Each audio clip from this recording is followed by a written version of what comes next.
Hello guys, welcome back. In today's video, I'm gonna show you how to create Telegram account with email. The first question is there any way to create a Telegram account with email? So the answer is no. There is no any way to create a Telegram account with email.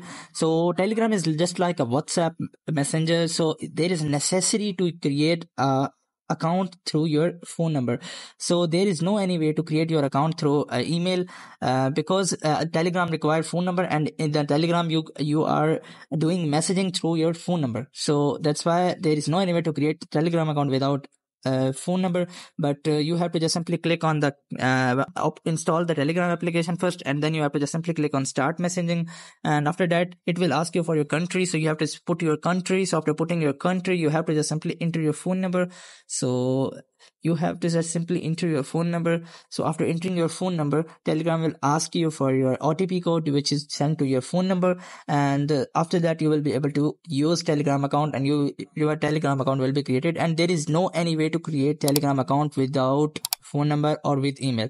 So I hope this method find you well. Do like, share, subscribe. Thank you so much. Bye bye.